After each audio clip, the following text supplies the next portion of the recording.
Fala galera, estamos começando mais um episódio do podcast Chuva de Leads. Hoje a gente vai continuar falando sobre o processo comercial. Então a gente está aqui com o Thiago, que é nosso vendedor e CEO aqui na agência Rise, e hoje a gente vai falar como que a gente conduz um processo comercial fluido sem que pareça que você é um vendedor e você está tentando vender para a pessoa. Então o episódio de hoje é como fazer o lead confiar em você. Roda a vinheta.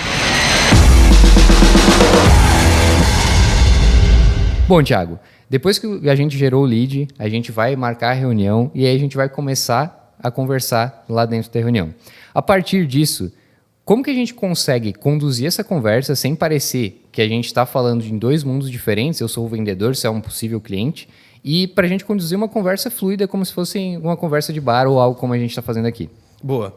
Pô, Gabriel, como a gente ensina muito e aprende muito sobre a ideia de que as melhores vendas no ambiente B2B, venda consultiva, são vendas baseadas em ciência e não em arte. Então, a ideia de que os melhores vendedores não é aquele cara super persuasivo, comunicativo e tal, e é alguém talvez um pouco mais cartesiano, até assim, se a gente quiser dizer. Não tem como a gente tirar também esse elemento humano.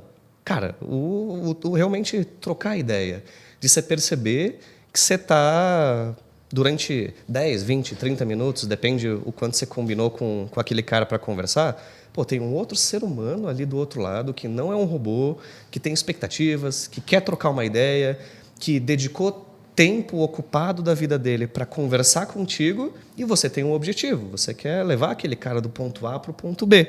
E por mais que você use muita ciência, muita técnica, que às vezes a pessoa que está do outro lado do caminho nem sabe a técnica que você está usando, ele acha que é uma conversa improvisada, hoje é importante a gente falar sobre relações humanas, sobre a construção de confiança dentro de um processo comercial e que não é binário, não é 0 ou 1, não é simplesmente aplicar uma coisa X e que agora eu vou dar um check dizendo: Gabriel, agora, a partir de agora, você está confiando em mim. Posso vender para você?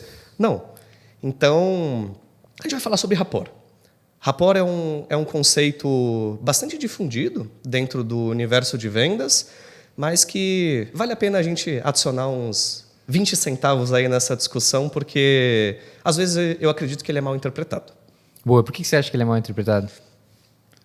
Cara, vários dos vendedores que eu já trabalhei acham que rapport é perguntar se está chovendo na cidade da pessoa. Então, aí eu quero emendar nessa. O que a gente não pode fazer? Beleza, a galera às vezes entende que rapport é um conceito aleatório, que é só você falar qualquer coisa, mas o que a gente não pode fazer na hora de tentar criar rapport? Qual que são as más práticas que a galera faz que não deveria fazer, para depois a gente falar como que a gente faz do jeito certo? Beleza. Então, como eu te disse, as más práticas é esse exemplo ali do perguntar se está chovendo. E o que isso significa? Significa tratar rapport como um improviso e simplesmente falar sobre amenidades antes de realmente entrar na conversa. Então, é aquela conversa de elevador, aquele small talk, de que a gente inventa qualquer assunto nos primeiros 2 minutos de conversa, aí dá aqueles 10 segundos de silêncio meio constrangedor, e aí... Então, Gabriel, sobre a sua empresa e sobre vendas e sobre nananana, quem sou eu para ditar a verdade sobre o processo comercial? E dá para fazer isso, mas eu acredito que dá para elevar o nível de qualidade do momento em que estamos tentando construir uma confiança para realmente fazer o nosso trabalho. Então, é essa a ideia do improviso. E aí, Gabriel, pensando que rapport não é improviso, a gente vai para o outro lado da moeda também, de que rapport e construção de confiança vem de boas práticas de estudos. Então, o próprio conceito de rapport, essa palavra, ela vem da psicologia.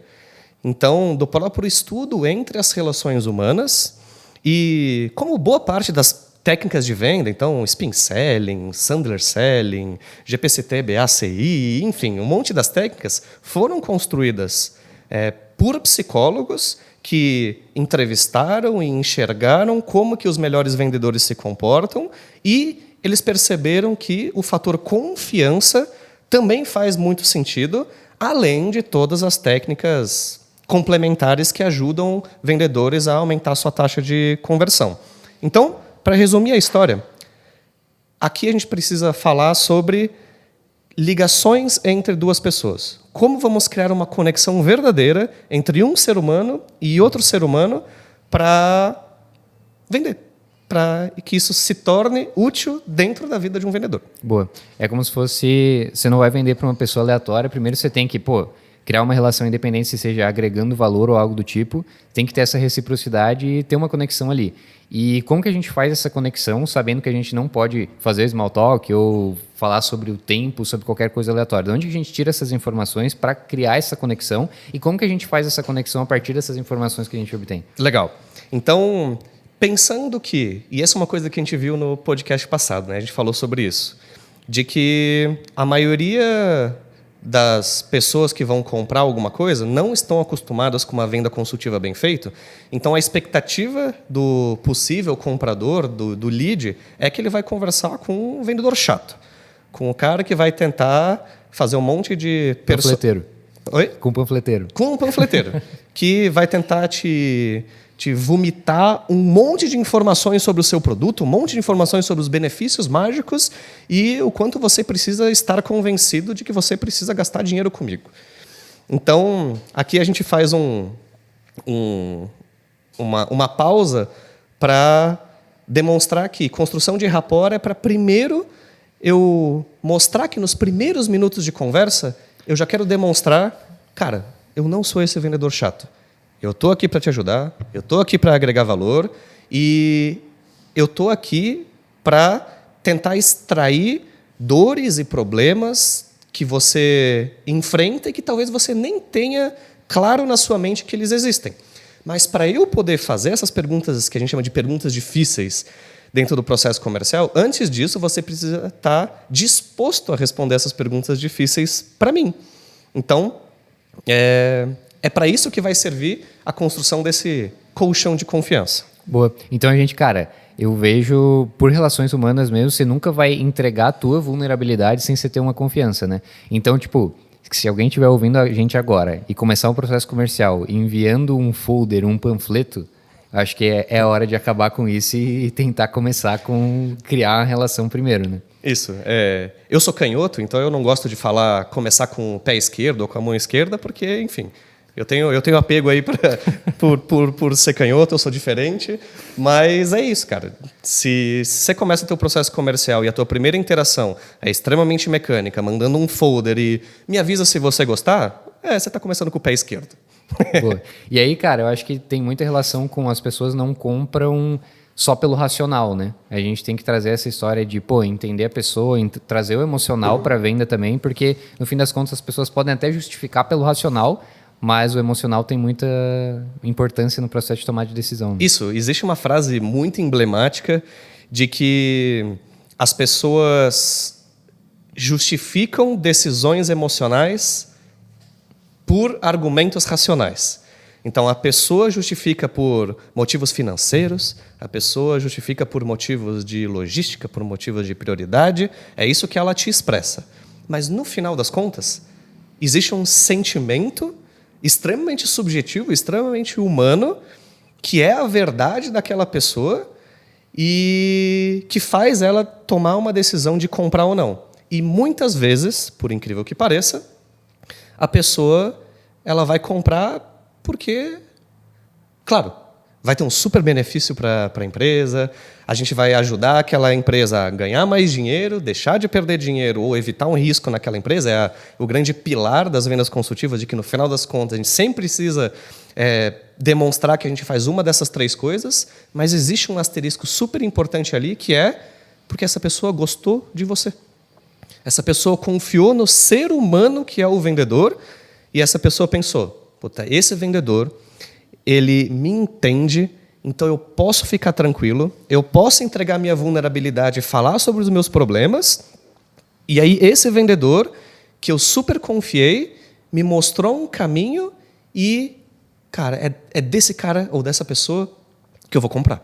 Boa. E aí, cara, a partir do momento que a gente tem essa relação, que a pessoa confia, que ela mostra vulnerabilidade, a gente entra na questão das perguntas difíceis, né?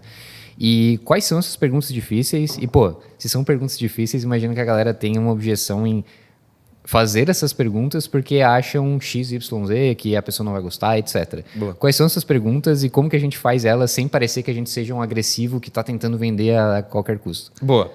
Então, as perguntas difíceis normalmente são aquelas em que o lead realmente abre informações importantes sobre o contexto que ela está vivendo dentro da empresa, sobre os problemas e sobre aquilo que normalmente dói, sobre aquilo que é aquela ferida que ele não gosta de falar para todo mundo, porque é um problema na empresa, é uma coisa que se fosse fácil ele já teria resolvido, que sozinho ele não conseguiu, e olha só, em 20, 30, 40 minutos eu preciso ser capaz de conseguir ganhar a confiança dessa pessoa o suficiente para esse lead me falar dos maiores problemas dele, daquilo que ele, enquanto empresário, que tem super orgulho da empresa dele, não conseguiu resolver, e ele vai contar aqueles problemas para mim, de forma desconfortável,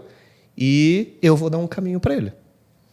E aí, cara, eu acho que entrando na seara aí do empreendedor, a gente lida muito com ego também, né? Então, muito. Cara, não tem como a gente ferir o ego do cara sem ter um mínimo de relação. Né? Isso. Então, pô, como que a gente faz para chegar no momento de fazer a pergunta sem que o cara se sinta com o ego ferido? Eu acabei não respondendo a tua pergunta de quais são alguns exemplos aí de perguntas difíceis. Primeiro que é bem possível que a gente tenha um podcast específico sobre spin selling ou sobre alguma técnica de venda que fala sobre o caminho de fazer essas perguntas de uma forma sequencial. Mas, em geral, normalmente as perguntas difíceis elas estão dentro dos assuntos. Financeiro, então, para resolver algum problema, você tem a capacidade financeira de conseguir investir nisso ou naquilo, ou gastar com aquilo para resolver tal coisa. Na parte de objetivo como um todo, então, por que faz sentido você conversar comigo hoje? O que está acontecendo na sua empresa? O que você precisa melhorar? Quais números estão ruins? O que não está acontecendo de legal e que você com certeza precisa melhorar, e se você não melhorar, vai gerar uma consequência negativa para a sua empresa depois. Mesma coisa sobre prioridade. Então, de todas as coisas que você, enquanto empreendedor, tem para resolver, ou você, enquanto gerente de marketing, ou gerente de alguma coisa que tem meta para bater, de todas as coisas que você tem para resolver, esse assunto que a gente está tratando aqui é um dos mais importantes? Existe algo mais importante do que resolver isso aqui que você está me confidenciando? Então, aqui a gente está sendo um pouco genérico para tentar gerar uma identificação com todo mundo que está ouvindo a gente, mas esse é normalmente o tipo de pergunta que a gente faz. E não sei se você concorda comigo, Gabriel, mas não é todo mundo que se sente à vontade para responder esse tipo de coisa sobre o seu contexto. E esse é até um negócio legal da gente frisar, Gabriel. Cara, na tua vida pessoal, quem que você permite que te deem um toque sobre as besteiras que você faz na vida? Cara, total, sou uma pessoa muito íntima, né? Cara, é tua família, são os teus amigos próximos. Você ficou meio bêbado ali no churrasco de família, falou umas besteiras, e no outro dia, quem que pode te dar um toque dizendo, pô, Gabriel, ontem você mandou mal nisso, sugiro você corrigir isso aqui, dá uma prestada de atenção nessas atitudes e nessas atitudes. Não é legal ter esse tipo de conversa, né? Agora, imagina que a gente transporta isso para o ambiente empresarial, em que você é esse amigo próximo. Você tem que conseguir se comportar como um parente íntimo o suficiente para dar uma cutucada naquele empresário e dizer, empresário, gerente ou qualquer lead que a gente esteja falando no universo B2B, você não está fazendo besteira aqui? Se você não prestar atenção nisso agora, não vai dar merda depois? Existe um risco de, sei lá, ser demitido ou da tua empresa falir? Olha as consequências muito fortes que a gente está falando. Uhum. Então, é ali que a gente tem que chegar, Gabriel. de conseguir ter a permissão de eu provocar aquele meu lead ao ponto de eu poder fazer esse tipo de provocação. Cara, e aí, pô, pensando do ponto de vista, sei lá, do vendedor, existe a possibilidade de, ao fazer perguntas nesse naipe mais agressivas e tal, que vão trazer uma resposta de vulnerabilidade, que o lead não aceite esse tipo de pergunta e, beleza, essa é a primeira pergunta. E a segunda é, pensando do ponto de vista de gerente de vendas. Eu tenho uma equipe de vendedores e, cara, eu tenho pessoas que fazem isso, pessoas que não fazem isso, não chegam às perguntas difíceis. A gente tem algum dado que comprove por que a gente deve chegar nesse tipo de pergunta e, cara, para comprovar estatisticamente falando, o que faz sentido ou não a gente fazer e se tem um outro caminho que não seja esse? Legal. Existem vários caminhos. Então, aqui, de novo, a gente não é dono da verdade. Existem ótimos vendedores que se comportam de jeitos diferentes. Mas existe um livro que se chama A Venda Desafiadora, The Challenger Sale, em inglês. E que, assim como vários outros livros escritos por psicólogo e nananã, eles estatisticamente calcularam quais são os padrões que os melhores vendedores fazem para ter melhores taxas de conversão. E, para resumir bem esse livro, ele fala que existem vendedores de tipos diferentes. Vendedores mais voltados para relação, em que quase viram o amigo da pessoa e isso torna a pessoa um melhor vendedor. Ou vendedores que, enfim, se comportam de jeitos diferentes. E nesse livro eles falam que, estatisticamente, os melhores vendedores são, olha só, é o título do livro, os vendedores que desafiam, os vendedores que provocam, os vendedores que, de forma super respeitosa e super tranquila, demonstram, conseguem fazer com que o lead se sinta incomodado o suficiente para tomar uma atitude.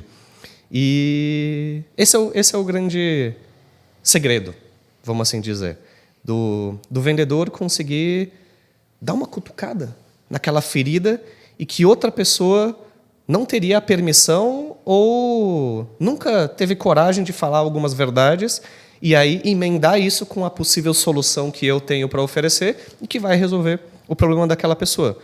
E aí, acho que vale a pena a gente entrar em algumas dicas práticas de como realmente viabilizar isso na prática, né? Porque a gente está falando de contexto, a gente está falando da importância disso, mas o pessoal deve estar curioso sobre, tá, legal, tem algum hack, tem alguma coisa que realmente eu posso tirar daqui e realmente aplicar? Eu acho que é ali que vale a pena a gente entrar agora. Perfeito. Só finalizando então, a gente precisa cuidar para não queimar etapas. Então, primeiro a gente precisa ganhar a confiança do lead, mostrar que a gente está no mesmo ambiente dela, ganhar confiança para que ela se sinta confortável em mostrar a vulnerabilidade e aí a gente vai para as questões mais desafiadoras e como chegar nas questões que a galera vai mostrar a vulnerabilidade para a gente mostrar que consegue ajudar de alguma forma. É isso. Eu preciso fazer com que essa pessoa tenha na mente dela, essa pessoa me entende, então eu posso falar sobre o meu universo para ela e essa pessoa vai me ajudar. Boa. Então, para chegar aí, a gente precisa percorrer esse caminho. É isso. Depois que a gente chegou aí, beleza, entendemos isso, quais são as dicas práticas que a gente pode começar a aplicar hoje se eu era um vendedor panfleteiro até então? Beleza. Então, algumas dicas e vamos começar pela primeira que me vem aqui na cabeça e que eu acho que é uma das mais importantes, que é demonstração genuína e verdadeira de interesse. Cara, a vida do vendedor é puta corrida. É muito comum um vendedor fazer 6, 7, 8 reuniões por dia. Das 8 às 9, das 9 às 10, das 10 às 11, aí um almoço rápido, umas 2, 2 às 3. Aí quando você está lá na reunião das 4 da tarde, em que você já... Claro, cada conversa é diferente, mas querendo ou não, quando você está, vamos lá, mais de um ano aí vivendo o mundo das vendas consultivas, você já fez esse mesmo tipo de conversa várias vezes. Por mais que você personalize muito a sua conversa, você tem o mesmo grupo de perguntas que são importantes de serem feitas sempre. Ou seja, é fácil cair no piloto automático. Puta, é fácil você estar num dia meio torto, aí lá está na tua call das 4 da tarde, e aí você está com a cara meio emburrada. Você trata aquele lead como a tua 17ª reunião da semana. E o lead percebe isso. E aí aquele lead que está com a expectativa de conversar com o vendedor panfleteiro, com o vendedor chatão, e aí você entra com uma postura já toda torta, é super simbólico isso, né? Já estraga todas as possibilidades de aplicação de todas as técnicas e tudo que a gente ensinou nos podcasts em toda essa temporada. Por quê? Porque aquela primeira postura, dos primeiros segundos, de você entrar numa conversa com um sorriso no rosto, demonstrando empolgação e demonstrando, pô, Gabriel, a minha próxima hora, meus próximos minutos que a gente combinou são para ti. A minha atenção e o meu foco está 100% para a nossa conversa agora.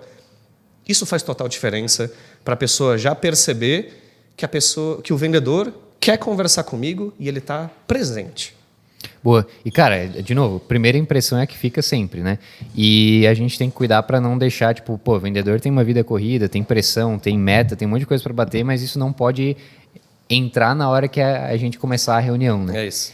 E, beleza. Primeira dica é essa. E a segunda? Isso. E antes da segunda, cara, eu queria dar um exemplo, assim, sobre... Eu não sei se esse é um vídeo que viralizou tanto, de que eu já vi ele várias vezes, mas... Gabriel, não sei se você já viu o vídeo de um professor que ele está andando no corredor. Ele é asiático, então eu não sei se talvez seja no Japão ou na China. E ele está andando devagar, meio corcunda, com uma cara amarrada, uma cara fechada. Provavelmente ele já deu uma cacetada de aula durante o dia. Ele está super cansado. E aí ele para na frente da sala de aula dos próximos alunos. Aí ele faz postura, bota um sorriso no rosto e entra marchando super firme para dentro da aula. E eu tenho certeza que aqueles alunos não perceberam a postura que ele tinha antes e a aula provavelmente foi super produtiva e que o professor deu uma puta aula, o que seria muito contrário se ele tivesse tido aquela postura de quando ele estava no corredor. Então, acho que esse é a mentalidade de como que é a primeira dica de um vendedor entrar numa call, entrar numa videoconferência, entrar numa reunião, que pode estar cansado, mas demonstrar legítimo interesse e realmente, cara, presença. Presença é a palavra-chave. Boa, vamos deixar aqui na descrição se a gente achar o vídeo para a galera ver esse exemplo. Legal. E indo para a segunda dica. Então, aqui, Gabriel, aqui a gente não tira nenhum coelho da cartola. Então, as dicas que eu vou dar aqui, elas não são mágicas. Não é a aplicação isolada dela que agora a gente deu check dizendo fiz rapport, agora a pessoa super confia em mim. O grosso da aplicação delas em complementariedade com várias outras coisas que a gente falou nos outros podcasts e que daí você, enquanto vendedor que está ouvindo a gente, pega elas e vê o que você acha que vale a pena aplicar. Então, isso é super válido para a segunda dica, que é as pessoas gostam de ser chamadas pelo nome. Cara, esse já é um negócio que eu faço meio que intuitivamente. Eu não sei se você percebeu, mas eu devo ter falado o teu nome aqui, nesse episódio aqui, umas 2 ou 3 vezes. Gabriel, nananana. Sim. Pô, Gabriel, que pergunta legal. Nananana. Então, dica super simples, dica super rápida. Ela não é mágica, não é por você falar o nome da pessoa que automaticamente a pessoa vai confiar em ti e a gente vai isolar essa como a dica mágica. Mas, Gabriel, faz diferença. Boa, mas eu não vou querer comprar nada de ti agora. Tá bom. E tem mais alguma dica que você acha que é relevante a galera anotar no caderninho aí para aplicar na próxima? Boa, mais 2 dicas rápidas. A terceira desse grupo de dicas, então, pesquisa prévia sobre a pessoa. Então, como o rapport e a construção de confiança normalmente é feita no começo da conversa, cara, não vacila em não ter pesquisado sobre aquela pessoa. Então, já sabe o cargo daquela pessoa, já olha onde ela trabalhou, já tenta pegar informações que saem do óbvio e faz com que você não precise fazer perguntas que, obviamente, com 5 minutinhos de pesquisa na internet, você já poderia saber. Então, o quão legal é você já começar uma conversa dizendo: oi, Gabriel, eu já dei uma pesquisada sobre a tua empresa, já dei uma olhada no teu site, gostei desse negócio aqui que você colocou no site, olhei o teu LinkedIn, vi que você trabalha nesse tipo de empresa, com esse tipo de cargo, nananana. É mais ou menos isso mesmo? Aí a pessoa, olha só, essa pessoa já pesquisou, essa pessoa já prestou atenção em mim. Então, essa é a terceira dica e acho que ela faz também total diferença. Boa, perfeito. E a última? Essa última é espelhamento. De novo, psicologicamente e de um jeito inconsciente, as pessoas gostam de pessoas que se comportam de jeitos parecidos. Então, se a pessoa ela é mais direta ao ponto, normalmente ela vai gostar de pessoas também mais direto ao ponto. E, por exemplo, dentro da primeira abordagem do WhatsApp, se você manda uma primeira abordagem no WhatsApp dizendo: oi, eu sou o Thiago, vi que você fez uma conversão aqui no LinkedIn, vamos trocar uma ideia, a pessoa escreve extremamente formal, com primeiro letra maiúscula e ponto final, escreve parecido. Se a pessoa escreve cheio de gíria, diminuindo as letras, escreve parecido. Então, de novo, nenhuma dica mágica, mas isso também ajuda a gerar esse espelhamento, essa identificação, que também faz uma diferençazinha aí na identificação geral entre duas pessoas, dois seres humanos que vão conversar. Perfeito. Cara, muito massa essas dicas, mas, pô, eu vou te extrair um pouquinho mais. Quero uma última dica final antes da gente acabar o episódio, que já tá ficando longo pra caramba. Boa. Então, a minha dica final é: ouça o podcast anterior. Cara, esse episódio aqui, ele tem total relação com o podcast passado, que é sobre agregar valor e construir autoridade. Então, se você unir essa ideia de gerar confiança com agregar valor, esses dois elementos vão fazer você, vendedor, vender mais.